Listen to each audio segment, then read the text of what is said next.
Radiant team ban.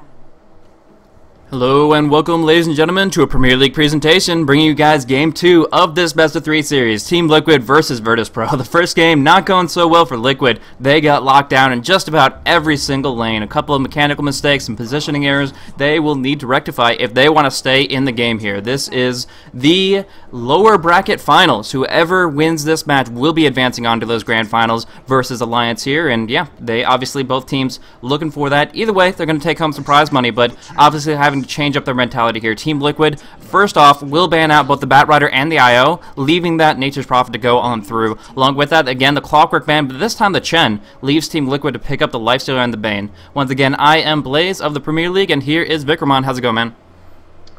It's going well, Blaze. I'm excited to see this game. I said I sort of don't know earlier before the first game. I was like, oh, I don't know whether TL is going to show up in form or not.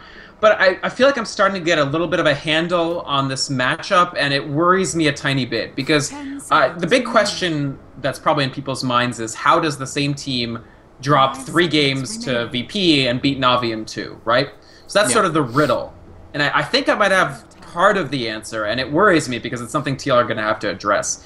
It seems to me like the more aggressive these CIS teams get against Liquid, the better they do. And in the 2-0, the biggest criticism of Navi in the time that TL beat them 2-0 in G1 was they played passively. They let Liquid sort of get their setup, get their time that they actually feel comfortable ganking, and really get in the game. And that's what VP have not allowed them to do, and it's unquestionably what VP are going to try to do again, is prevent that.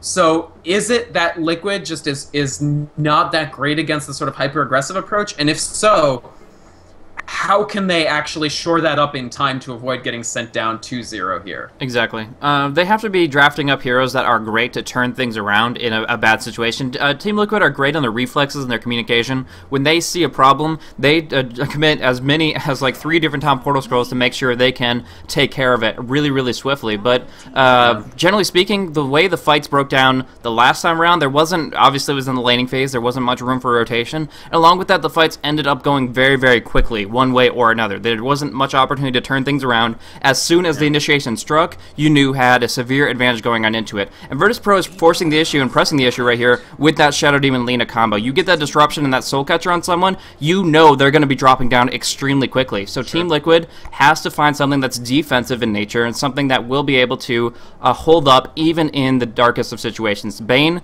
is a great hero for that. The Keeper of the Light, he will be able to respond to make things happen as long as he's in the right position. Again, Fluff did get caught out a couple times there, and as he was their target of focus, he really, really had a rough time. So he's going to be a little bit back up a little bit, be on the back line of things, and just reinforce with a huge output of damage, while Lifestealer is the one that stays on the front line.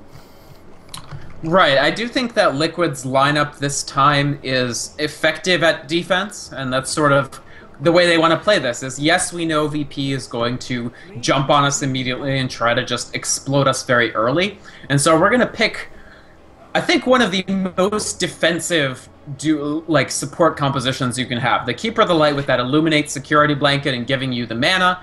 The Bane with that Nightmare. The Invuln frames on the Nightmare have already come in handy in a few of the games in this tournament, as well as, all over the place. It's one of the best things about the ability.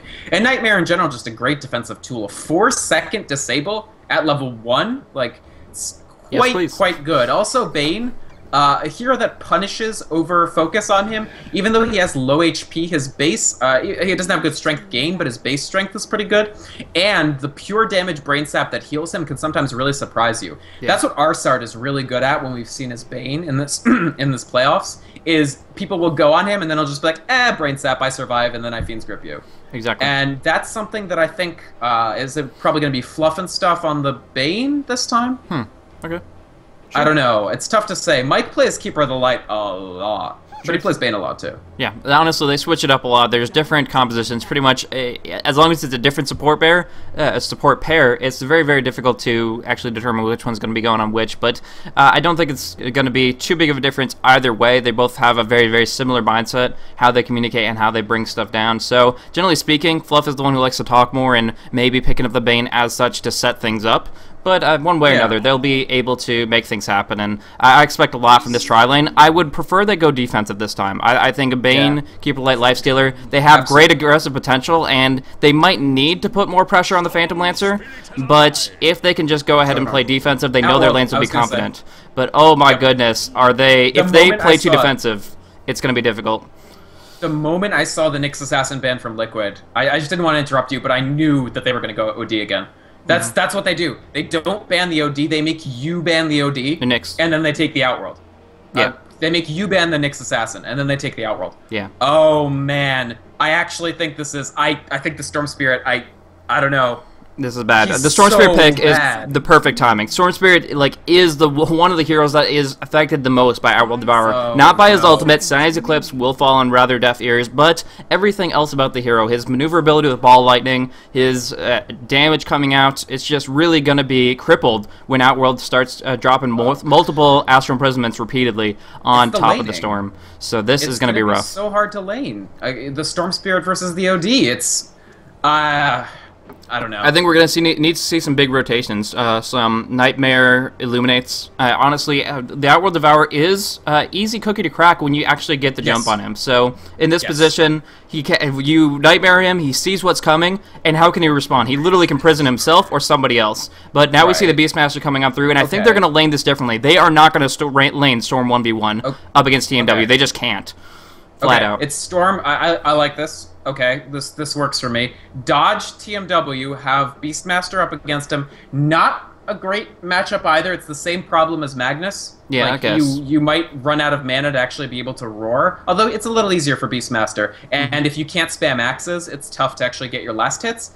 But I'm incredibly concerned, maybe overly concerned, but I don't know about the Storm Spirit OD matchup. So it feels to me like Storm Spirit up against the Nature's Prophet, if at all possible. Try versus try, which is bold, but, you know, Shadow Demon Lina against Lifestealer. Lifestealer can rage through quite a bit of that. And try to sort of win that lane. Try not to lose mid too badly, and eventually rotate and try to get those kills on Outworld. It's risky. The one thing I'm unconfident about is Liquid has talked about frequently, and other teams they've even mentioned it, that Liquid's try versus try is one of the weaker stats. Like, that's probably the one thing they have to work on the most in these next coming months. But right now, in its current state, it's going to be difficult. Although I think their heroes can accomplish this feat, when KSI starts teleporting on in, or if he just is in the jungle and can maneuver appropriately, it's going to be more and more difficult for them to actually manage directly. I think that's the thing. Yeah, I think that they are going to be able to set the heroes in the right place to make it work for them, but the question is just when it comes down to individual decision-making as a 3 versus 3 environment. I don't know if it comes down... I mean, obviously individual decision-making is paramount, so I agree with you there, but I'm glad that you highlighted the Nature's Prophet, because I think that's what throws a spanner into the works of it. KSI can reinforce TMW if he starts to get in trouble. He can reinforce the Trilin if it starts losing. And he's so good at Nature's Prophet. VP has had Nature's Prophet as a first pick even when no other team was even picking Nature's Prophet. Like, they really like this hero. They've been practicing for months with Nature's Prophet-based compositions. And I feel like they've, like, cracked the way to really use this hero effectively. Like, before I was like, VP, before I thought that they actually overrated Nature's Prophet, but these days, Big Illuminate to come on through. It will hit on all three. This is Big Illuminate. They do get the stun to follow up. There is a Rage popped out to dodge it, and they're going to force out a level 1. Oh, they go for the Nightmare. Are they going to be able to do this here? The Doppelwalk, they're going to change it out. They do wake him up, and only Illuminate tanks that, but now to the Rage. Oh, double Light Strike Array coming down on 2. They unfortunately cannot get that open wounds up, so Lina's going to be able to heal on up and walk on out of this. But still dealing a lot of damage, forcing out a lot of early mana from Phantom Lancer. That's Tangos, that's Clarities, already down on the table. They needed Rage first. TC taking Rage was absolutely the right call. Yeah. So the fact that they didn't have open wounds, fine.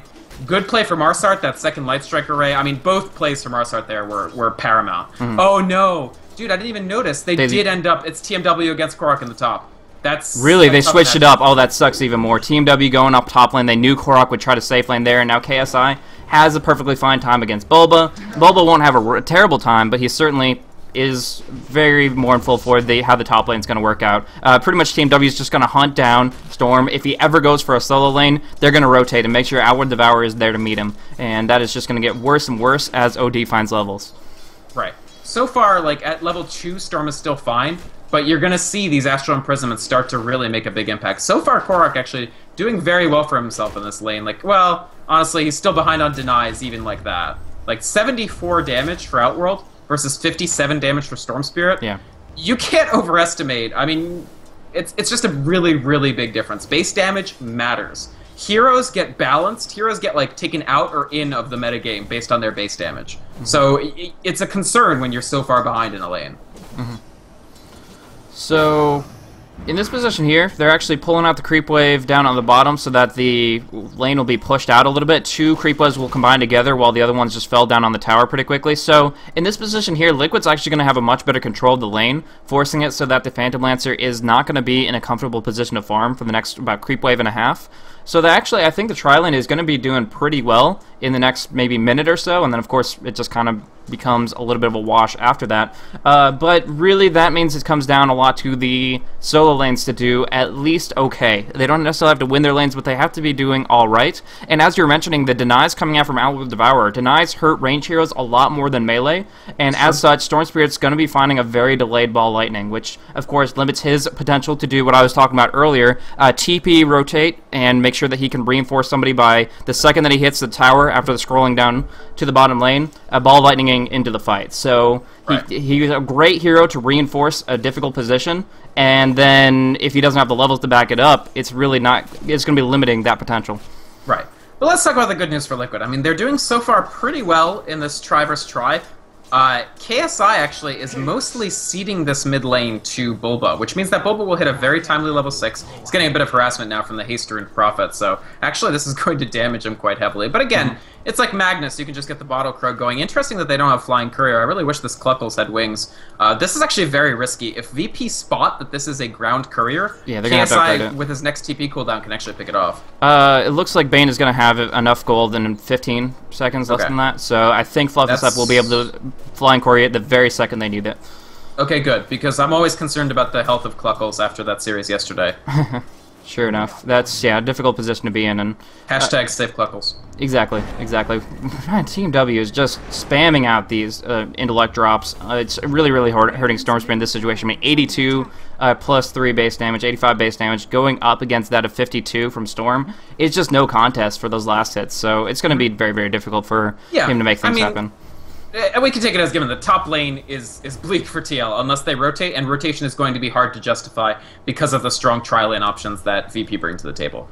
That said, TC, 14 last hits, 6 denies, to Airman 7 and 4. He's doing okay, and their levels aren't doing too badly either. In fact, the lowest level person is Arsart, stuck at level 1. He just hits 2 as I say that, go me.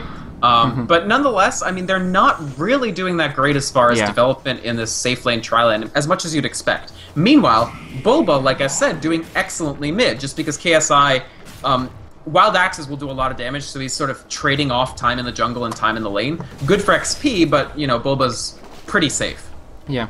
I think that there's going to be a first blood attempt pretty soon. Nature's Prophet has an Urn of Shadows that's only going to be a great item early if you start getting souls inside it, so they're going to try to go for a kill pretty soon. Unfortunately, Virtus.pro already used up their first smoke that they bought outright. Lina and Shadow even tried to rotate, but realized they couldn't really find a great position to bring down Bulba, and then they didn't get a good opportunity on bottom either. So, in this position here, the harassment keeps on coming through. Phantom Lancer is losing out on farm compared to that of TC's, and yeah, they really, really need to start moving in for that first blood. Sure. I did like the juke of the Illuminate. He's had a couple good Illuminate dodges, one of which was completely enabled by Arsart for the Nightmare transfer. Arsart just very familiar with the mechanics of Bane, considering he plays it 99% of the time these days. Even more than he used to play Leshrac. He plays a lot of Bane. I think part of the reason for the Bane pick, in addition to defensiveness, was just to make sure Arsart wasn't on it again, because he's so good.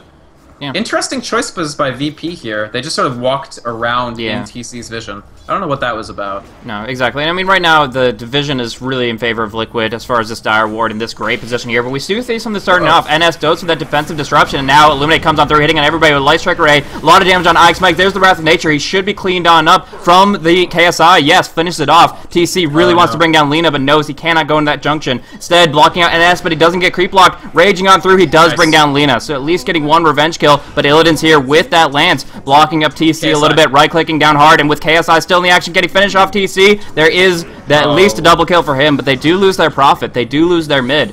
So they get the first blood. That is props to Virtus Pro. They lose a mid hero, and as such, that is detrimental. God, Tame My Wild is chasing Korok around his own tier 1 tower. That's how confident he feels in this lane. You can just look at it. Yeah. 98 base damage for one guy, 55 for the other guy, and now it's going to be even worse. Yeah, he might actually go for a kill here. Now, the KSI is coming on in. They go for it. Sandy's Eclipse drops down. He doesn't have Ball Lightning. Where's the right click? They sprouted, but there's the Urn. Okay, I was terrified they weren't going to get that kill. Might not actually get the assist gold on TMW, but either way, they do get the kill on Storm himself. High five for the fact that we said the exact same thing at the exact same time. Yeah, that was my bad. Scary for them, honestly, if they had just like miscommunicated it. But you know, no. Urn of Shadows is like amazing range, so it works out no matter what. I don't even know if Korok should stay in this lane at this point. What do you think? I could see him kind of going for a little bit of Jungle Storm, and that still works out where you stack up easy camps and you go for Hard Remnant. If he had a bottle right now, I definitely feel that would be his best option. He did opt for Boots to try to survive a bit more, and he is pretty close to level 6, so there is still a possibility. If he can just hit 6, even if his mana pool is limited by the prison, it's not going to be completely gone, and I could still see it working for him. Once he hits his Ball Lightning, I wouldn't mind seeing him sort of in the mid. Oh, by the way, Trouble Ball. Yeah, big action with the Soul Catcher up on Ike's Mike. There is KSI doing a little bit of body block, lots of right clicks, and the Lance will finish it off. TC trying to help, but instead is actually caught in a bad spot, has to fall back here. The Roar comes out, but it's only 2 versus 4, and they cannot bring him down yet. Both of them fall back, pop in an Invis Rune, and actually going to still keep on going. Beastmaster stalking it up, but I really don't think he can finish anybody off. There's a TP scroll. They are going to be able to get the Shadow Demon perfectly away. And, of course, they healed up on KSI, so he's out of there as well. So just take it a free kill. And from there was the first Roar coming out from Boba to no avail, really. The first Light Strike array from Arsart actually totally missed TC, even though he didn't have Rage Up, which I found somewhat strange. But then his second Light Strike was actually really clever. It didn't end up doing anything, but that doesn't mean it wasn't a good Light Strike. He was covering, he knew that there was an Invis player, and he was like, just to prevent them from actually killing NS, I'll Light Strike next to NS so that it catches them even in the Invis. Sure. Really smart. I mean, what a smart player. He's really added a lot to Virtus Pro, I feel like. Yeah, honestly, just has a lot of experience, a lot of different mindsets as far as strategies, and yeah, once they've kind of started clicking, Virtus Pro has shifted their potential amazingly, honestly. Their supports are very, very powerful now, and they start winning out lanes and transitioning very, very effectively in other aspects of the game. Either way, yeah. Right now, how do you feel about Liquid's chances? Obviously, they're having a better game now than they did game 1. But they're up against the Phantom Lancer, and that time bomb is ticking. What are your thoughts? My thoughts are, I don't want to say how concerned I feel for them, but just take a look at Lifestealer right now. Yeah, take a look at his mana pool. Amazing. 39 mana. If OD gets 2 Astral... This is what it means. If OD gets 2 Astral Imprisonments off on Lifestealer, Liquid can no longer fight with Lifestealer. Yeah. Because he doesn't have enough mana for Rage. He literally doesn't have mana to actually withstand anything. And TC is still sitting on Brown Boots, Quelling Blade, Stout Shield. This gets difficult. This gets very, very difficult. And you can say the same about Beastmaster. Sometimes he opts for Soul Ring to try to counteract that a little bit, at least have a mana pool of 150, but it's just a difficult situation to be in here. Double damage will come on through. They're going to be able to bring down this tier 1 top. I doubt Virtus Pro is going to look to retaliate. Only NS is in position to do so. And yeah, it looks like they're going to let it fall. And that's not something you always see, often see from a Nature Prophet, especially with Wrath of Nature. It looks like there is some contest, maybe just to try to get the deny, but Bulba has that Roar, pops it off onto NS here. Here's that Wrath of Nature, but the initiation comes out through. Light Strike Array doesn't hit on Korok. Instead, NS should fall with a little bit of good movement. There is a nice defensive disruption, but it might just at least delay the inevitable. Korok finally finds his kill, looking to finish off on Arzard as well. He does get a double kill, but in the northern end, KSI cleans up, is able to bring down the Bane, continuing his killing spree, and it looks like they'll have enough to bring down Korok here. The Urn Tick will finish the job here. So double kill for KSI, double kill for Korok, and yeah, just kind of those mids matching up back and forth, but at least the tier 1 went their way, I believe. Yeah, they got the tier 1, and the nice thing here is that Korok gets the tower kill and 2 kills. He buys out before he dies. So that's the Storm Spirit dragging himself a little bit back in, and that's important. Again, if TMW isn't concentrating on neutering Korok, Korok will still be effective. OD can't be everywhere. He has vastly worse mobility. So, good job by Liquid there. Still, it was a 2-for-2 trade. They lose Korok again, but it's okay. He at least got some levels. You can see that he's now up to level 8, tied with Tame My Wild and KSI. That's good news. Bad news, Lifestealer relative to Phantom Lancer. There's honestly a couple of different bad news. The way that the Outworld Devourer plays on N, he can pretty much screw over any one hero to be completely useless in a fight. We already talked about the Lifestealer's Rage, but look at Bulba picking up a Mechanism. That's 150 mana you need to get that active on out, and he's only sitting on 400 in a mana pool himself. You can say the same thing about Bane. He has a atrocious int gain and base mana pool, so honestly, he's going to be limited as well. I agree, but we're not talking about a silencer here. Like, he's not going to be permanently stealing int from everybody else. Tame My Wild kind of has to pick who he decides isn't going to be casting spells. I feel like the best pick is actually TC, but Bulba's also a very good candidate. I don't think they'll be using that many on Fluff. Okay. So I think he will be able to cast his spells. Okay, well then, kind of just adding on to that a little bit, we're also going to be looking at a Diffusal Blade coming out for Phantom Lancer pretty soon, and he's going to be able to just lance and right-click like crazy on somebody, and make those kind of fears be effective for a couple other individuals. That's a great point. I completely forgot about that for whatever reason, but that does make... Yeah, Liquid are a mana-greedy team. They've got the they've got the Keeper of the Light, which normally you're like, well, now we don't have to worry about mana. But the OD plus Diffusal kind of makes you worry again. Exactly. The OD especially, since you can just make your maximum, it's like, oh, well, Chakra me as much as you want. When I only have 39 mana in my mana pool, Chakra's not going to be very useful for me. Mm-hmm.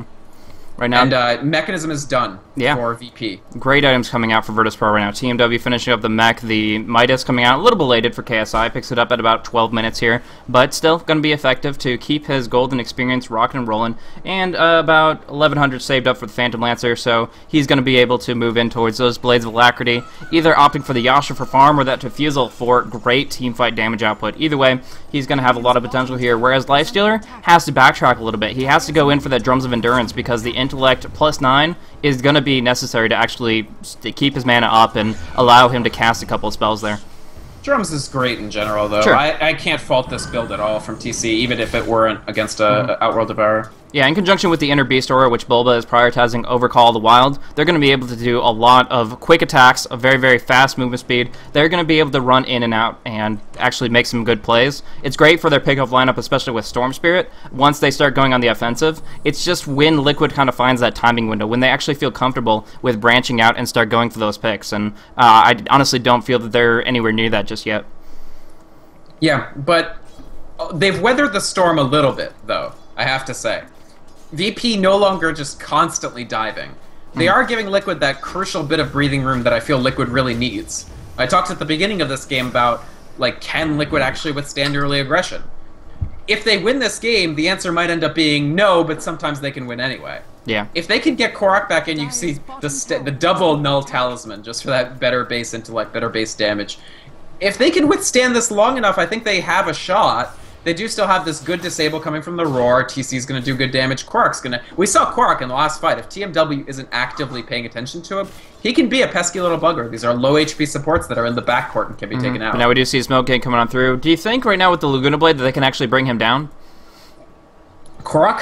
Yeah, these if they get the stun chain, yeah. Well, we'll have to see right now. They get the Soul Catcher. They're going to lock it down. Here's going to be that stun. Oh, he dodges it out. Korok nullifying it completely, going in hard onto Lina. The Wrath of Nature, so much damage, though. He brings down Lina, but the beautiful, beautiful Fiend's Grip onto NS. They bring him down, and KSI gets nightmared. Huge plays by Fluff and stuff. No, nice ball lightning from Korok. They turn that around. What should have been a sure kill into a 2-for-0. Oh, my goodness. What plays by Fluff. Huge, huge. And I did say, for the record, if they get the stun chain. Exactly. I want to say I was not proven wrong there. They did not get the stun chain. And yeah, Fluff, huge plays. It's really stepping up. And Bulba, timing for, yeah, Bulba's going to find a great timing here. With Fortification, the creeps are gone, the Roar will come out. Where's that Roar, Bulba? Underneath the tower still, will take that damage, and they should be able to finish it off. Unfortunately, it gets prisoned up before the Nightmare comes on through, and they don't have any slows to lock him in. The reason they were hesitating is because the mechanism is there, and they needed to have everybody they could at that very second that they went on. Yeah, again, the Bane windup cost them there. OD is quicker with the Astral Imprisonment than Bane is with Nightmare. And that's literally what changed that from we can kill this guy to we can't. Still, they got the tier 1 mid deny, and they did get those 2 kills. So they lose 1 tower on bottom, they get a deny on mid, but those 2 kills are something that they are so happy to take to the bank. Right. No, that was absolutely a legit play for TL, getting just that little bit of advantage back, or at least trying to. Korok, again, despite this hard start, he's starting to make that Orchid. He's starting to get there. He's got tier 2 boots, power treads. He's carrying TC. This may be a bit premature unless they find a good positioning, but if they find a good positioning, Tame My Wild is done. Mm-hmm. Yeah, absolutely. Just they can go with that roar. We've seen it kind of be effective previously, and if they can time it right, the Infest Bomb comes out from Korok. They are going to be able to burst him hard. Brain Sap to come, but he does prison himself just a little bit. He will get the mechanism off. Here comes that mech. No, it's not going to be enough here. Defensive disruption. He's staying alive forever, but they're just going to take 2 here. Illidan drops down that lance, dropping people low, but it's not going to change the fact that they have lost 2. Lost the Shadow Demon, lost the Owl Devourer. Now they get the roar onto an illusion, unfortunately, and Lita, her little blue form is just going to keep right-clicking away. They do have a sentry out just in case the Phantom Lancer comes a little bit too close, but yeah, they're just popping cooldowns off and trying to make sure they can bring down this tower safely. Korok will take a few hits here, but I don't think the Defusal is online. No, it's just now coming out, so that means that there is going to be no mana burn, and this tier 1 will fall. Yeah, they get the tier 1, they get 2 good kills. The roar was completely wasted, but you got the kills, so whatever, it's fine. Korok going to try to get KSI. Yeah, I think he can. Oh, he will get the vision. He gets the Electric Vortex. Beautiful usage of the Remnant to get that clear vision. Can they bring it down in time, though? No stun. Unfortunately, they will not get the kill, despite some very, very good attempts. Yeah, TC just doesn't have quite the damage to actually burn somebody down as they're TPing out. So he wasn't able to do it. Like, he doesn't even have his drums up yet. And he was path blocked a bit by the Storm Spirit kind of going in the one major entrance, so that he wasted a couple of seconds there. Either way, I'm not sure if they couldn't gotten the kill, but still. They putting the pressure out. They've gotten some kills. They're bouncing back, and now they're less worried about that early game presence of like the roaming ganking squad, and they're much more concerned about moving in towards this late game. How they're going to deal with the Phantom Lancer and the Outworld, who is doing considerably well himself. He's doing, he lost a lot of gold there. He is going to have to make a detour he didn't last game. Well, it wasn't him last game, it was Illidan, but VP actually, I've noticed, don't love the Force Staff on the Outworld Devourer, which is what a lot of teams regard as critical to him. But here we see Tame My Wild, he's definitely going to go that Force Staff, and I completely agree with this. He needs to be able to... Those were good Astral Imprisonments and Disruptions that kept him alive for a while, but VP had no way of actually keeping those guys alive long enough to just flip it. So I like the Force Staff just to sort of... cause Liquid to have to dive a little harder. Make them dive harder. Because they have so many disables, Liquid. Like, they have the Fiend's Grip, the Roar, both of which go through magic immunity. They have the Electric Vortex. That's a lot. A lot of it is ultimate, but if they can sort of start a fight by taking out one of your most critical players with those ultimates, it'll be tough for you to actually win that, until Illidan gets really, really huge. So VP, now the solution for them is, like, make Tame My Wild more safe. I think Force Staff is a good start for that. Oh, Bulba has to slow up here. This could be bad. Going on in. They're smoked up. They're ready to go aggressive, but Bulba's going to walk into 3. The Disruption will come out first, or what is... Oh, he's Invis. Okay. He was smoked and Invis. Okay. They're in this position. They're ready to go. And, yeah, they're going to walk right on top of them. I confuse that smoke for Invis. I feel terrible, but there's going to be a scout, a Hawk to scout it out. The Illuminate goes on down. They know that everybody's here, but I honestly feel way more confident about Liquid's team fight. They have a mechanism, but they need to get another bottle charge out to actually get the mana for it. Now we see the Lance come on through. And, yeah, big wards coming on through. Sentry and Observer up in this position. They have full understanding, and they're just waiting for their best opportunity. Korok to go on in with that Nake's Bomb, and KSI's leaving. KSI goes top, and this is their timing window where they could just go in hardcore. There is going to be a nice prison going on through, but they need Bulba to get to the front lines and get that roar off. They want to... The other thing is, Blaze, they want to fight under their sentries. Sure. They have 3 sentries here. They want to fight under them so that they can bait Airman into doppelwalking. Plus, yeah, they can get the tower. They're fine with VP backing off because they can secure the tower, secure this area against VP's 3 farmers. Tame My Wild actually hasn't gotten much development in the last bit at all. He's gotten 9 last hits in the last 3, maybe even 4 minutes, which is not a lot, and he needs that Force Staff. He does have 44 denies, which I wanted to comment on earlier because that's a truly repulsive amount of denies. Yeah, that's pretty ridiculous, actually. He doesn't have that great farm. This OD is not that big. He's Korok has exceeded him. Really? Yes. As far as GPM goes, we see Korok is very far on top, and the kills are definitely going that direction. So they have a lot of potential there. Korok is looking for yet another kill. The timing, the creep wave will push down the tower. Generally speaking, a carry is going to go to farm as soon as that is the case. But knowing that Korok and Bulba have so much initiation potential, they're not going to be foolishly running on in that. I love the Arcane Boots pickups, by the way. Despite having a Keeper Light, they increase their max mana pool and can increase their current very, very frequently with Bulba and Fluff both picking up some arcanes. Arcane stacking, absolutely the right call. No question about it. That's definitely smart from Liquid. It's the correct response to this team. My concern right now for Liquid is I don't know that they have the better late game. Yeah. Just because there is a Phantom Lancer on the board. So they not only need to, like, catch up, now they need to make stuff happen. They're doing a good job with getting these towers. They know that VP doesn't want to contest 5v5 right now. And so they're just going around, clearing out these outer towers, trying to get map control that makes them comfortable to farm up their behind heroes and get a good timing, particularly TC. TC still needs a little more than he has right now. You see him starting the armlet, he's got his phase boots, he's already looking a lot more healthy now than he did about 6 minutes ago. And so Team Liquid have essentially effectively weathered the early game. And now the question is, can they win in the mid to late game before the ultra late game swamps over them with Phantom Lancers? Yeah, the one thing I'm a little bit worried right now is TC's farm. He's sitting, we were talking about how good the Storm Spirit was compared to the OD, and actually multiple heroes are beating out the Outworld Devourer right now, but TC is just barely ahead. 290 GPM, he just spent a full 100 seconds infested inside the Storm Spirit. Probably more than that, but I know that the cooldown was off by the time he got on out. So yeah, that is at least 100 seconds just not farming, just waiting for a kill attempt that just didn't come. So they got the tower, that gold went to him, of course, but he wants to keep up with Illidan directly, and right now he's kind of falling behind. I think it's okay. I do understand the criticism of staying in Infest too long, but I think it was a normal amount of time there. It's obviously longer than usual, but because they were doing this concerted push and they couldn't win the team fight without Infest damage, it was smart. It's the kind of thing that looks like he didn't do anything, but it's action through inaction, right? Yeah. Just speaking about the Warriors' way. He was basically doing nothing so that they could do something if VP tried to respond.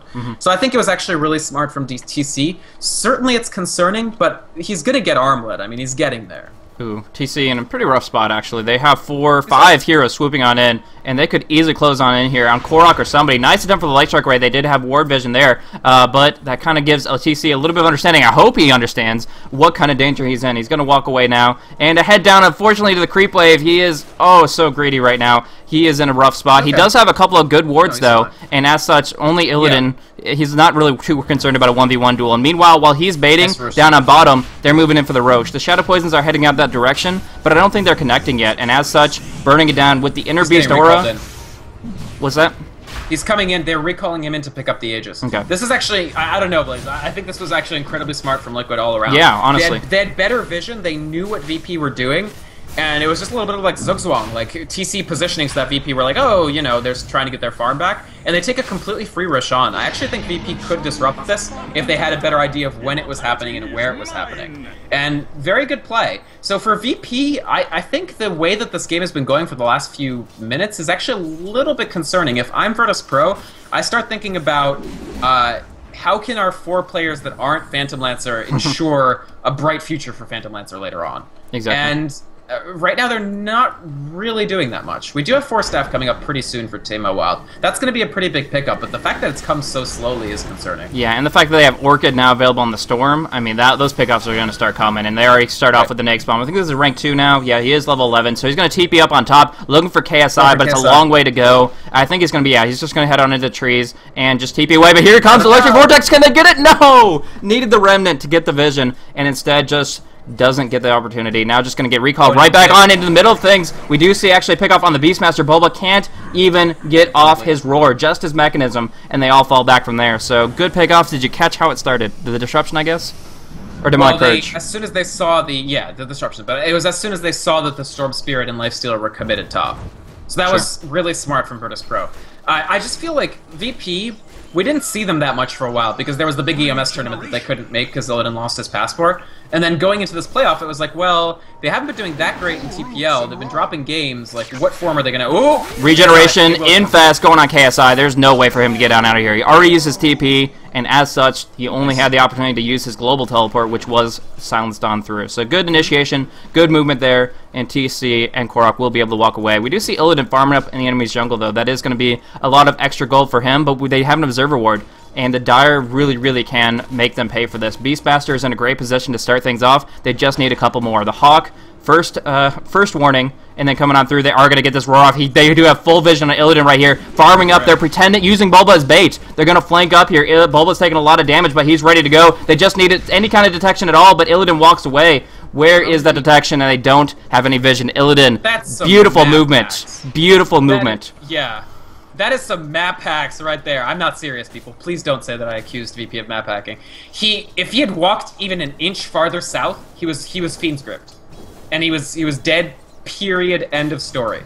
And instead, he did this weird little circling motion where I think he saw Bane coming out of the jungle, and so he guessed if they have a sentry ward, it's probably south of the tree line. So I will not go south of the tree line. So he does this circling motion and then goes straight west, completely escaping Liquid's detection. Yeah. That was brilliant play from Illidan. Yeah, really, honestly. really good.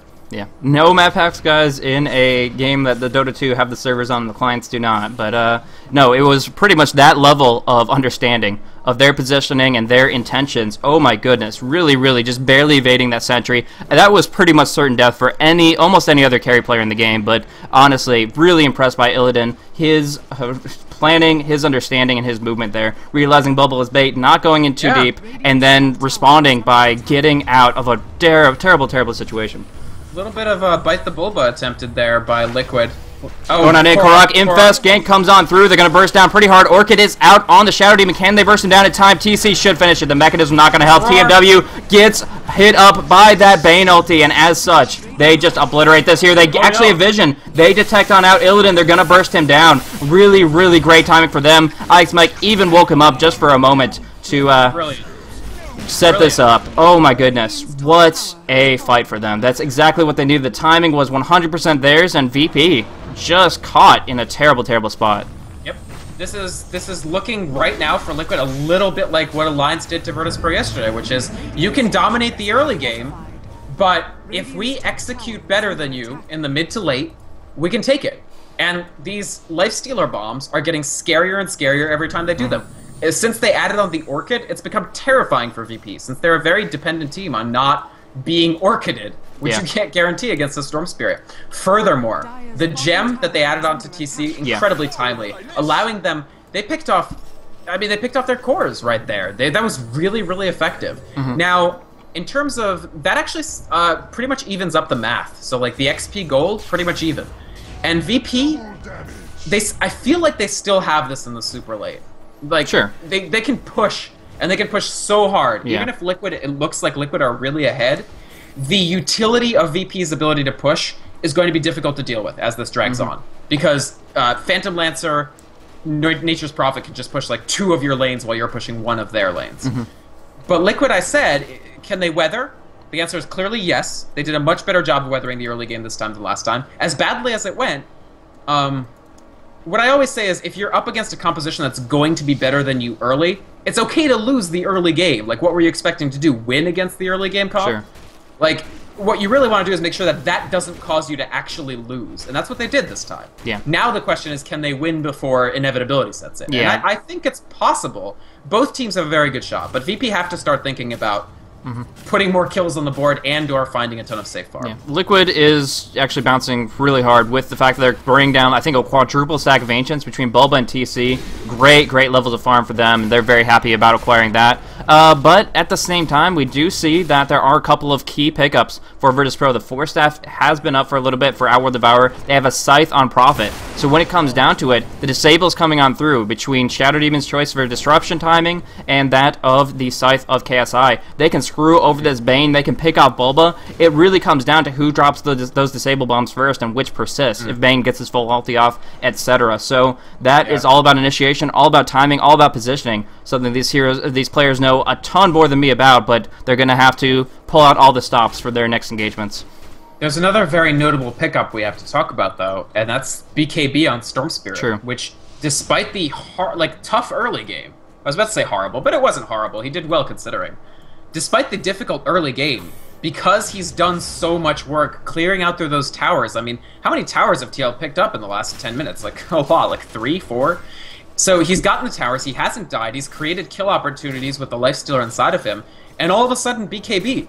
And BKB is tremendous against what VP are putting out. The Storm Spirit won't be sheeped, he won't be light striked, he won't be disrupted, he won't be... An Outworld Devourer will do nothing to him for 10 seconds. BKB's a... Sorry? A great pickup against VP. And VP, I don't know, do they know about the BKB yet, that it's done? I'm sure they know that it's building up, probably. but I don't know if they know that it's complete. I think they have a good understanding of it. Korok is going to be recalled somewhere. He has Nake's Bomb inside. They're sending a 3-man transition over. They're going to pick off KSI here. Great Orchid. Just perfect damage coming on through. Just, hey, they're like, hey, Hikes Mike has vision on wards. He's like, hey, you guys want to come on up here? And they just taxi it up. So all 3 come up top and bring down a really, really key kill on KSI. He's down for 50 seconds. He doesn't even have buybacks. Well, actually, probably does, based on the graphs being terrible when they're dead. So buyback, lying. He does have buyback available, but he definitely doesn't want to commit it at this stage. Right. Haha, you're right. The graph does. The thing does say it counts. It's one more death. It always. Says it doesn't assume they're dead. They died right now. Yeah, exactly. I gotta say, Liquid's starting to look scary, and they are out pushing VP significantly right now. Like, look at how much work these Keeper recalls are doing. Liquid have essentially global presence. Like, they have a lot more global presence than the team with the Nature's Prophet has. Surprisingly. And, yeah. Wow, look at how fast this Tier 3 has fallen. Like, honestly, yeah, the pickoff is great, but it's set up an amazing tower kill. Like, this opens up so many doors for Team Liquid. TC is only 1,300 off from his Assault Cuirass. Wait, 1,300. I mean, 1,500. But still, he's getting there. Cuirass is going to make... This lifesteal, all of a sudden, you talked about how he's going to have issues dealing damage, but... Lifestealer is all the way caught up to VP's 2 core heroes. Like, he's at 10,000 net worth, and Nature's Prophet with Midas, Nature's Prophet, that had a good early game, is at 10,683. Sure. One thing I want to talk about real quick is Illidan's pickup of the Reaver. Of course, he is buying out for it. As far as buyback, he won't have that available. Actually, he's still cooling down for 45 more seconds. But he did pick that up instead of finishing out the Manta style. That's my preference, 100%. He already has that Yasha. He has movement speed and agility advantage. But right now, he needs his illusions to survive. Liquid doesn't have that much AoE damage to work with. They don't have a Maelstrom. They don't have any kind of hardcore AoE beyond Illuminate, a little bit of Remnant, and the... Yeah, I mean, Remnant, Axes, Illuminate, they're great, but with a Heart to come on through, it's not going to be enough. They're still going to survive, they're still going to do their damage, and as such, they're going to be able to do much more with the Phantom Lancer's Illusions, in my opinion. Sure. No, I totally agree. The Heart is the right pickup, but let's not get too hasty, Master Baggins. He doesn't have Heart yet. Yeah. He's got Reaver. What Illidan's going to do is hold buyback until he can buy the rest of the Heart, basically. I think he probably will not immediately buy the...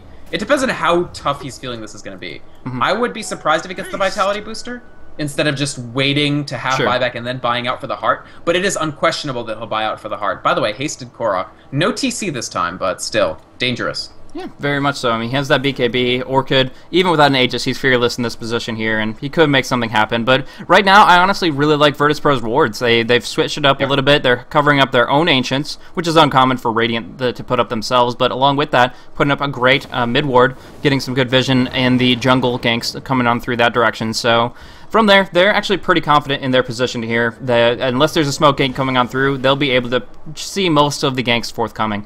But when those ganks do come, they're going to hit hard and fast because Boba does have his Aghanim Scepter up, and that gives them that range of initiation. They get, I think, 950 range on it, and of course it is a shorter cooldown as well. Yeah. VP's vision is better down the mid, but still poor in their own jungle. And because they have a greedy composition, and VP always runs greedy compositions these days. Sure. They need their access to their own jungle.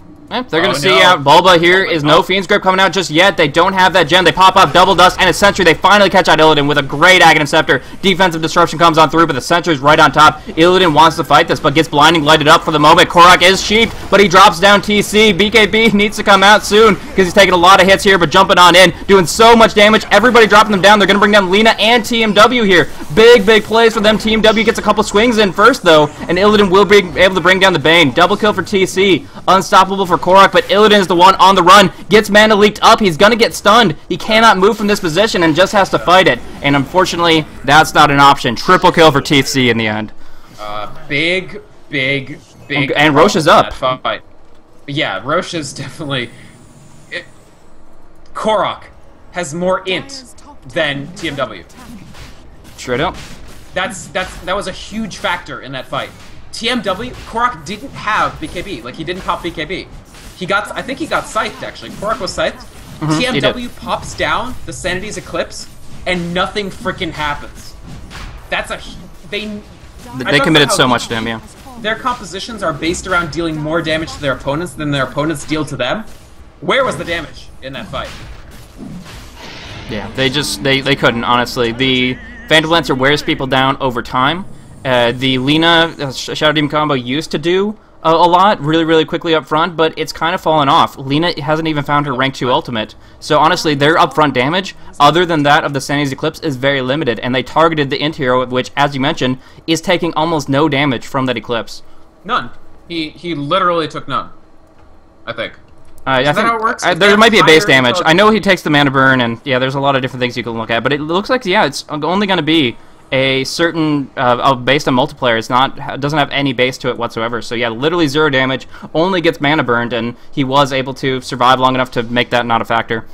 Yeah, without BKB, and now he has Aegis. I don't know. I'm worried for VP. This OD is now level 13. He's 4 levels behind the guy he was laning against and dominating early on. Yeah. VP, there's still good news. The good news is they theoretically can still split push. The problem with this split push is Korok's starting to get so big that he can just chase down the Nature's Prophet to the ends of the earth. Yeah. And you can say, wow, if KSI actually signaling their base, he's like, you know what, maybe we should just stay in our base. And that's not a comfortable position for the pushing team to be in. Finding safe farm for Illidan is going to get harder and harder. He's so close to Heart. Heart will be a huge deal. Will it be enough, though, Blaze? I'm not sure.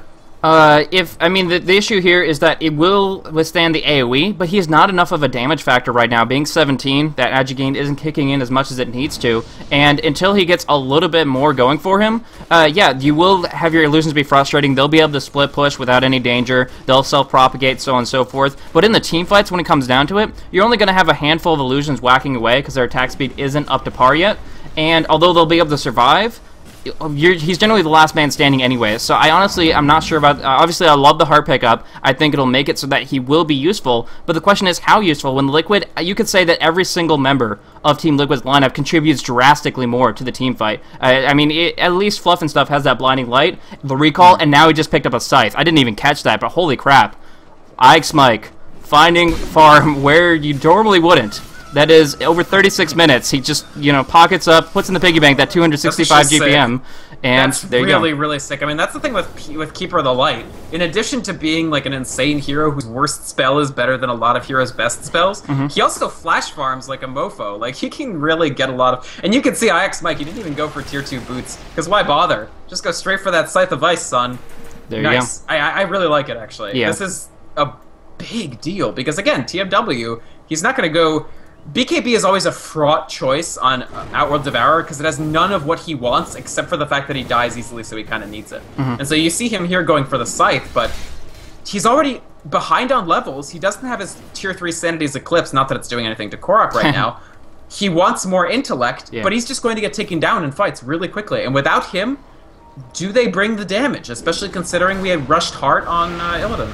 Yeah, Bulba coming right on in. He does pop off the Aghanims onto Lina. Oh, Lina is getting hit hard, but nice defensive disruption. Korok gets sheeped as well. There is going to be a big engagement here. They're diving deep. There's a big Wrath of Nature, but bigger Fiend's Grip coming out, locking KSI. He's going to have to buy back to jump back into this. Korok with his BKB is bringing down Lina. She will fall. That is a triple kill for him, and now looking at Illidan all by himself. They're going to be able to burst him down. Need one more piece of lockdown, one more disable, but they can't get it. He gets forced on out of there. TC pops the infest to get out of the trees, but they need to focus on the racks. The creeps are wailing away, but they need to add a little bit of extra damage there, or their fight here is worthless. Only 20 seconds left on the one hero's respawn, and Shadow Demon's already back on up. They might just have to fall back without claiming the melee, but they shouldn't. They need to get this melee racks. They're going to be able to burst it down. TC finishing it off, but gets sheeped up. The right clicks are there. Team W brings down TC, and now looking at Korok, he's doing what he can, but it's just not enough. He pops off the Aegis. He's going to have to just ulti on out, and the melee racks still stand. They keep it up. Defensive disruption comes on through. Korok should be... Where is it? There's the ball lightning coming on through. Going to the high ground now. He will be able to escape. But they didn't get their melee racks because they were forcing so many issues. Nice attempt on the TMW. Orchid's up TMW, but has to keep on running. He doesn't have mana for TP. What is he doing? Korok, just go on the run. Oh my goodness, he's going to die here. There is going to be a light strike ray coming down, and it hits true. Despite the 4-second delay, Korok throws his life away right there, unnecessarily. I don't believe it. First off, Actually, that was really bad for TL in the final reckoning because VP timed their fortification very, very well to prevent the kill on their melee racks. To dive that hard and not get the racks and lose Aegis and lose Lifestealer and lose Storm Spirit, he's got buyback, but that was a big loss. They wanted to close it out, and they got too hype along multiple axes, Blaze. I mean, it calls to mind yesterday when Bulba, that ham dive on the Darkseer past the Tier 1 tower. Yeah. The thing is, they could do that in that game because they were killing it, but I wouldn't classify their position in this game as killing it quite yet. And they're forcing out the Tier 2 deny, and yeah, it's shifting momentum. Korok, though, what? Come on, you weren't going to get the kill on the OD. It's so... I mean, this is why we love watching North American teams, right? We both love and hate watching them because that happens. Yeah. That's sort of like the weird EGTL series from earlier this morning. Just like decisions that are the risk reward. That's how we put them. They are high risk, high reward. If he had picked off TMW there, we'd all be like bowing down to Korok and singing his praises. But he was full frickin' HP. It's just like, oh my goodness, Korok. What are you doing? I mean, I hope they don't end up regretting that more than they already are, because VP, like we said, they bring the push, and that's, even with the deny, that's another outer tower gone. Now there's two sets of Tier 3 towers exposed to the wind here. Of course, the Tier 3 is down for VP, and they don't have Fortify for another 2 minutes 40. But I don't know that TL can try high grounding again in 2 minutes 40. No. They kind of need another Aegis. Is it Cheese Roshan next? It should be Cheese Rosh, yes. The 2 Aegises went to Korok, only one of them is used. So, do VP have to contest the Rosh, is my question to you, because Cheese is such an enormous deal for Storm Spirit. Yeah, I think Cheese on Storm, Aegis on Lifestealer, they could take high ground with that. That's my opinion, but of course, we've been proven wrong right here, where, yes, they took the Tier 3 quite easily, but they didn't actually follow up on it. And now Illidan's getting bigger and bigger. He has buyback along with Diffusal 2, which increases that damage output I was talking about, along with the Harder to Rask, which is giving that survivability. So he's getting bigger and bigger, and it is going to be rough. They got so darn greedy in that engagement. When they went to try to go on Illidan there, they were wasting so much time, and he ended up getting force-staffed out. So they did force some buybacks, one on Nature's Prophet, but that's about it. And so it just was so many losses. There's only in that 1 position. minute left on that buyback. Yeah. So there were a lot of losses in that position, and yes, I will have buyback again. And looking at it in hindsight, there's no justification for Liquid's actions. They needed to take that Rax, and they just walked away from it. I mean, there's plenty of justification for their actions. It's just, in the end, there was just one too many mistakes basically made. It was just, they were diving to sort of kill people off, which is fine in isolation, but they also weren't focused on the racks, and then the Fortify came through, and they just stayed in too long. That happens so often. You can get really slammed by that fortification at an opportune time. They're going deep. He might actually get him. They are very, very close, but Korok just finished up. There's a Scythe. Can they get a counter Scythe out, though, to cancel it out? No. The team damage is there, but the TP was true. Korok spending every ounce of mana to try to get in position there. He saw... I'm not even sure exactly how he got the vision that he did, but they saw the Treants, they headed over to that position, and then it just didn't work out. Oh my gosh, these illusions will not stop. A little bit of RNG luck coming out of PL, and that's kind of what he needs right now. In this position, he needs to get really, really good procs on. Of course, he'll throw out as many illusions as he can, but he needs the Phantom Edge to keep it going, and it's going to help the fact that he's increasing his agility more and more. I don't think they can before Roche. If they do, I feel it's a big mistake. It looks like they're going to try. It looks like they're going to go for it. I'm not sure about this. We'll obviously have to see. Pushing it in?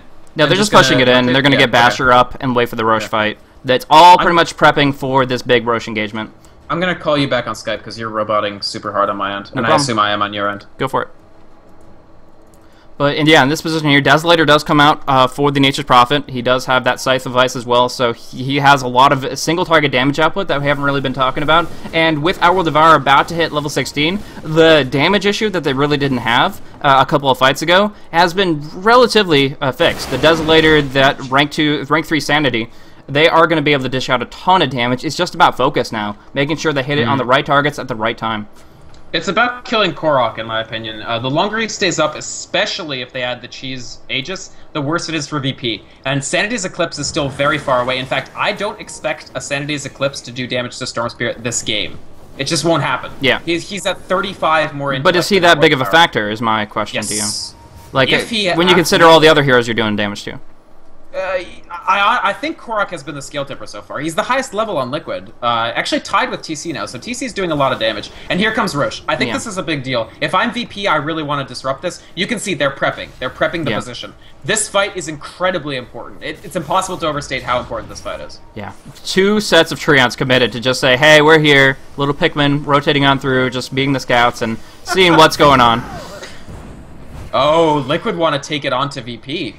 Interesting move here. They're going to go out. They want to win the fight before they take the Roche itself. They don't want to cluster up too much for that Sanities, and they're going to try to just find those pickoffs. They get a little bit dewarding. They did have TC's gem for a moment, and now they are going to control this battlefield a little bit, but it's Korok that jumps on in with that invested TC. They burst down on NS. He does get imprisoned, but he will come out for only 1 spell to cast. Korok taking so many hits right here, pops the BKB, doing what he can. The only one to fall so far is the Shadow Team. Team W drops a big Sands Eclipse, but doesn't kill anyone. The pipe comes out after the fact. They brought down 3. They brought down KSI. They brought down TMW, and now focusing down on Illidan. They have the detection. They get the bash. They get the bash to lock him in, and they follow it up with all the stuns in the world. Illidan gets bashed twice, can't TP out, and instead takes the fall. Lina, the only one to survive. 2 buybacks available, but it's not going to stop them from taking Roshan, taking Cheese, taking the Aegis here. Thumbing my nose a little bit at you, Blaze. Told you about that Korok. I mean, he was huge. He ran in, immediately NS gone. NS is part of VP's, like, stall the fight out until we win because of the going in on Lina right here. They are going to be able to burst her down as well. Solo kill with that Scythe of Ice. Good maneuver there. And by no means do I think Korok's a non-factor. The question is, I was asking about the damage he received in the middle of the fight. At the beginning, initiating, getting TC in the right spot, popping off his Electric Vortex and his Scythe and Orchid. Amazing stuff. The question is... He completely destroyed KSI, too. Like, KSI did nothing in that fight, basically. Like, Orchided, damage down, and they put the Cheese and the Aegis on the Storm Spirit. Wow. That's how critical this is to their plans. Sure enough. Alrighty then. So going on through, right now, net worth topping out. We do see that the Storm Spirit is the highest at 18k. Korok just doing so much work here. As long as he has the mana to support it, he can pretty much do whatever he wants. His BKB has gone down to 7 seconds, but my goodness, does he have a lot to work with here. And if you consider a buyback up and available for him, that's a 4th. You can recall him in. If he gets 2 more kills, he has buyback Boots of Travel and come in, even if he doesn't get recalled, which is possible because IX Mike might die. IX Mike, by the way, 2k. Ghost Scepter, Scythe of Ice. How do you kill this guy? It's kind of a pain. Yeah, farm Desolor. And we do see Initiation coming in. He will get prisoned. They do actually waste a lot of cooldowns here. Korok taking a lot of hits, but he certainly can take it with the items acquired from the Roshan. Going on through, orchiding up on NS. Won't be able to bring him down yet. The front line, nobody actually dropping yet, but KSI takes that Fiend's Grip. He will not drop. He will drop. There's no way to get him on out of there. Aegis falls, Storm Spirit locked in place, but he can zip on out. The stun misses, and he's on out of there. He is Demonic Purge, but he can just shrug that off, and they can go on forward. TC doesn't have open. He pops it on TMW. But now they're going to look to finish off just the tower right here. Good Life Strike Array, good Prison, but they are down a hero. They are down 4 versus 5 with Cheese still up, and Liquid know it. They're going to go on in, not even taking the stun, just taking the tower right here. Fortification forced, and Illidan is out of mana, out of lances, and out of time. Here's the burst coming on through. They burst down Lina. She's forced to buy back. Illidan sheeped up, mana leaked up, stunned up, and roared. Illidan is down after all this. The corruption on like 30 HP, but he still will fall. There's no hope there. He has back once more. Big Sanities. TC dropping low. One more right click. He armlet toggles away. He survives. Ike's Mike sheeped up on the run as well. Will the right clicks be there? No, TMW can't close the distance. TC going to town. Just delivering. He gets the bash, and he delivers it down to TMW. He gets another kill. Korok doing work. TC doing work. Another lance from Illidan. He's full HP, full mana, but they're going for the racks, and they're not making the same mistake this time. Trying to force it down. They will finish it off, and this is at least that permanent advantage obtained. And now there's so many heroes down. Nature's Prophet, the only one to respawn in a moment, and they're heading out on top lane. TC is low life, but confident with his armlet that he can actually make this work. Oh, if only that lance had been on TC, I think it might have gotten him in the armlet cooldown. They get the racks. The Bulba goes for one more swing. He might be dropped down because of Illidan. They're going in for more. No! Infest! Armored car away. Korok just TP's on out of there. Going on out to outer space. Bulba will be the one to be dropped down, but well worth it for 2 racks, an amazing team fight, a couple of buybacks, and Korok and TC walk away. So, I mean, so they spent Storm Spirit 1 and Storm Spirit 2, but oh my lord, was it worth it. Actually, it's really hard to time that Light Strike perfectly with Aegis time and the fact that Storm Spirit can blink away, etc., so on and so forth. But it has to be said, I feel that if Arsart had landed the Light Strike on the resurrection of Korok, sure, we could be looking at a really different fight. That's extremely true. It would have been before he could pop BKB, and they could have maybe brought him down even prior to the cheese activation. That's very true. I feel like that completely changes that fight. But instead, he blinks away. There are two things to keep in mind. First of all, the cast animation on Ball Lightning, extremely short, one of the shortest in the game. And along with that, he did have buyback. So if he gets brought down with cheese, he brings cheese right on back. They get recall. Keeper Light was able to recall, and they had at least one great buyback at their disposal they weren't even forced to use. That's a good point. No, you're probably right. I do think it was consequential in the sense that it just let Korok be more effective faster. Yeah. But you're completely right that they still had countermeasures. It's not like TL won by... They had so many storms. I think the point you're driving at is not that... Yeah, it wasn't a narrow victory. It was a pretty broad victory that they earned there. And 3 Raxes to show for it. Exactly. The Rax just completely dropped. And looking at the Radiant base, it's just been cleared out. They've been hollowed out, and now Virtus Pro need to deliver a desperation maneuver. They're going on through... It looks like NS has a different plan from everybody else. He smokes everybody up, they scatter, and he's like drawing the line. Let's go! All by himself. But now they are grouping back up, and they will head on down as 5. They see down Korok on the bottom lane. With this Linken's, I don't think he's the best target. They cannot, I mean, they have a couple of ways to pop it, I guess, the lance and such, the disruption, but the scythe will generally be delayed, and that's enough time for Korok to pop his BKB. Now they go smoking together, TC the only one out for the moment, maybe trying to use himself as bait, and they certainly can accomplish that, but for right now, it's just Virtus Pro in a good spot up on the top lane. If they push out this wave, they can bring down backdoor protection, take the tier 3s, but of course Liquid have their answer already prepared. They have the Infest inside Korok, and we're going to see another big fight. They spotted them out immediately, like... Oh, going on in, Korok all the way across the map, looking for more. 4 steps down the cliff, but they still pick off Team W. There's an Orchid on the NS. You cannot keep these guys up. Lightstrike Ray does come out on Korok. He does get sheeped as well. He has no cheese or anything. Laguna comes out, another sheep. Korok will fall. Trading a Shadow Demon and a Nature's Prophet, but here's that big Sanity Eclipse. Fluff and Stuff survives with like 10 HP. Gets on another TC, whacking away with that armlet, with that rage. Right-clicking on down. Illidan taking so many hits, and with the scythe, it means that he should fall.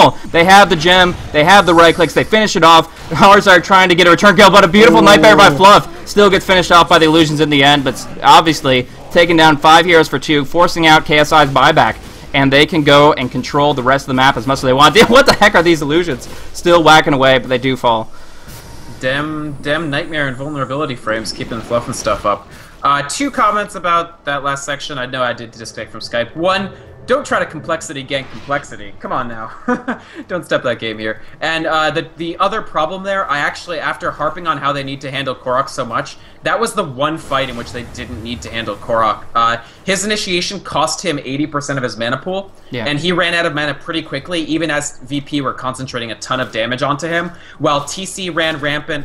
The others got all their sort of spells off that they needed to. IX Mike, again, secretly huge this game. We don't talk about him that much, but he's been an enormous... I mean, he got the Scythe of Ice off, spamming out those Illuminates, and again, it's about damage. If you take less damage than you deal, you win.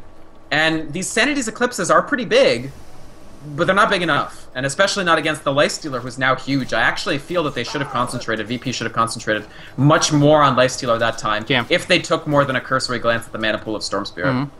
These gold counts are pretty outrageous for Liquid right now. A 7k for TC, buying probably Abyssal Blade in just a moment here, and still will have buyback available. On top of that, Ezreal banking up 5k, obviously going to go pick up that Divine Rapier, you know it, but yeah, no, I don't know. They have pretty much have their pick of litter. Right now we see a Monkey King Bar approach coming out for TC. So even with this Butterfly about to come up, TC is one step ahead.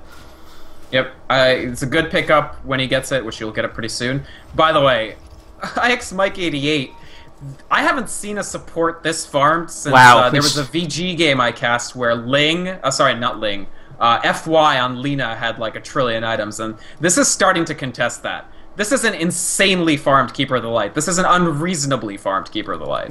Yeah, I mean, he's been so very active. I mean, only 2 kills and 12 assists, but he's been pushing out waves, taking out 180 CS, and always been a key factor recalling Storm in to do things like this, zipping on in, but he is up against 5. Could be pretty bad. Has to pop the BKB. Does on the Light Strike Array. They take 1 already. Ghost Scepter on Lena. She gets forced to Disruption. So many defensive cooldowns committed to one hero, and as such, NS gonna fall quickly. Ghost Scepter's out, but here's that roar. Outworld won't get his ultimate off and has no buyback available. Just taking so much. The Fiend's Grip to follow it up, and they might as well call it here. This is absolutely massacre. Liquid just completely destroying it here. Nice movement from VP, trying to hold on. Ghost Scepters, 4 steps everywhere, but focusing it all 3 at once means that they just couldn't hold it, and they weren't prepared for that kind of initiation. And I gotta say, Liquid, they weren't even there a moment before, but the movement from Korok, TC, and Ike's Mike set them up to jump on in, and then BOTs from Beastmaster going on through. Look at them chew through backdoor. They give no shits about that backdoor. Yeah, it's now dispelled, or it's supposed to be, but it looks like it's healing very quickly. Either way, And now it's gone. Now it's gone. Assault Karas doing a lot of armor penetration here. Fortification popped off, but they're only going to get the supports to respawn, and I think this is going to be it. Actually, if their fortified cooldown had been up earlier, they would have benefited from healing the tower all the way up. Yeah. Because of the backdoor heal during the fortify, but instead, it's over. Roaring out, yeah. I'm not even sure if there's any point in calling it, but Illidan just hit by 8 disables at once, and every single hero focusing him down so quickly. Heart, in the end, only so great when you don't have that evasion up. They had 3 heroes peter out, basically, Blaze. I said that they had the advantage late game, but the problem was the Shadow Demon, the Lina, and the Outworld Destroyer all basically, the wells went dry. And at the end, we see a level 12 Shadow Demon. He did, NS and Arsar did less and less and less as the game went on. Like, the Light Strike arrays early were so perfect from Arsar, and it's not that his aim got that much worse, although it's much harder to hit a Light Strike against the Storm Spirit once he has his ult than before. But these supports that are so critical to VP, I talked right before this tournament even began about VP's fate is going to be linked to how well these supports work together and how much impact they have. And in the end, NS's and Arsart's impact past the first 10 minutes can be measured on a really short ruler. Like, they really just weren't able to get much done, while the supports of Liquid only became more and more and more impressive. And that's really what made the difference here in the end, I feel. That and the Outworld Devourer hit a giant brick wall where he just suddenly couldn't do anything. Yeah, I mean, I think, he did end up finishing the Scythe, but as soon as that happened, I mean, you're still not sitting on the net worth you're looking for. So, in that position there, every single time things came on through, he didn't have his Black King bar. He was so darn susceptible to the double Scythe, the Electric Vortex, all those initiations came on through. Of course, we are seeing some physical stuns come out late game for TC, so those could have been a factor as well. But either way, the fact that he didn't have a BKB, he was dropped down without too much pressure being forced. The matches were big. Without any Sanity's Eclipse, their team fight was gone. 100%. So in that position there, Phantom Lancer almost making it happen, but just delivering so much single target right clicks, the Illusions just didn't have time to get big. So they were always playing on the defensive, and in that sense, they were fighting a losing battle. So good pressure coming out from Liquid. Good job. They weathered the storm in the early game. They blossomed in the mid game, just really doing some great plays, especially Korok with the action. Korok and Ike's Mike, I got to give them a double MVP because I kind of feel a very gradual, it wasn't very clear cut, but a very gradual turning point was when Korok survives what should have been a certain death, and that would have shut him down pretty hard. Instead, he turns around for a double kill for himself and walks away. I mean, those kind of things, that was a great example of that happening multiple times over, to the point where Korok felt comfortable to initiate with the Infested Lifestealer, and suddenly Korok and TC started just rampaging all over the map.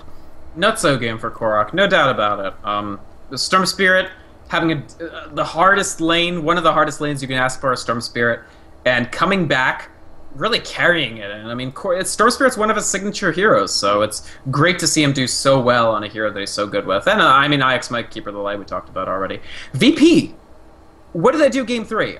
Was the PL just too not coordinated with early game aggression? Like, is it that Illidan just couldn't contribute enough to the early game, and so they didn't have a good window in which they had a clear advantage? Is that what it was? Or is there a deeper underlying problem? I think that a lot of it came down to putting a lot of eggs in one basket. KSI and Team W contribute a lot, but not nearly as much as how much they were expecting Illidan to. In a single Fiend's Grip or Roar, Aghanim's Roar, no less. So in that position, they were already prepared to take on Phantom Lancer. Just get a disable on him early, one or two scythes. He has no BKB, of course, because he's PL. And then they Roar, they Fiend's Grip. They do everything they want to lock him down. And suddenly, that carry with almost 6 slots, at least, I mean, almost 5 slots, he still doesn't have anything to show for it. So in that position there, they focused down Phantom Lancer and KSI and TW. Even if they had the chance to dish out their damage, they didn't have any items to back it up. So they need to draft a little bit more of a round lineup where they have high impact heroes for team fights, not just the laning, not just the late game potential. So I do have to make one big errata too. I have to give a mea culpa for something I got completely wrong during the game. I believe I said at one point, "Don't be hasty, Master Baggins," and of course, that is a gruesome misreading of the line because it's said by Treebeard to Mary, so it'd be Master Meriadoc. Thanks, y'all, and see you in Game 3. Sure enough, sure enough. Thank you guys so much for tuning on in. Hopefully you guys enjoyed it. If you guys want to check out us as casters, we're going to go on to the game in just a minute, but us as casters, just a quick self-promo there. Vikramon is over at twitch.tv/Vikramon, twitter.com/Vikramon, and of course he does have his own website where he blogs and cool stuff about the Dota 2 scene as a whole. So just Google Vikramon, you're going to find it, VYKROMOND. And for myself, you're looking at twitter.com/BlazeCasting. That's where I post where I'm going to be bringing my commentary. Either way, plenty of post-game analysis for those that like that sort of thing. Now moving on into the next game to see how this match turns out. I was worried Liquid were just going to roll over after that first game, and of course what happened yesterday. But now we're seeing they're putting up a fight, and it's going to go to Game 3. Let's check it out.